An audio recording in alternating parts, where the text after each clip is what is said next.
કાશ્મીરમાંથી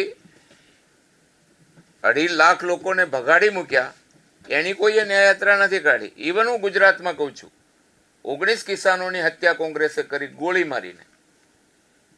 એ તો કુદરતી ઘટના નહોતી ને, માનવ સર્જિત હતી ને, સરકાર સર્જિત હતી ને, એની કોઈ યાત્રા નહીં.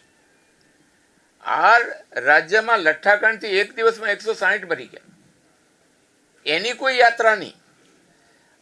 એમની યાત્રા રાજકીય હેતુ પ્રેરિત છે. યાત્રા કાઢવી હોય તો કોંગ્રેસના આખા ઇતિહાસમાં ભોપાલના ગેસકાંડને યાદ કરીને કાઢી હોત. નિર્દોષ લોકો મર્યા હતા. ગુજરાતમાં કિસાનોને મારી નાખ્યા, એના માટે યાત્રા કાઢવી હતી. ઘટનાઓના 5-5, 7-7 વર્ષ પછી ન્યાય યાત્રા કાઢવા નીકળે. કોઈના 2 વર્ષ થઈ ગયા છે, કોઈને 6 મહિના થઈ ગયા છે.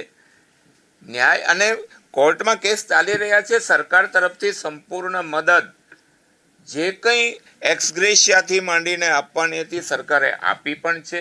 સરકારના મુખ્યમંત્રીથી માંડી બધી ઘટનાઓમાં સ્વયં હાજર છે. અને કોર્ટમાં કેસ ચાલે છે ત્યારે તો મારે કોંગ્રેસને એક જ વિનંતી કરવી છે કે તમારા જે વકીલો છે ને, એમને મહેરબાની કરીને કહો કે તારીખો ના માંગે. બધાને વહેલો ન્યાય મળશે. ન્યાય કોંગ્રેસ અટકાવે છે.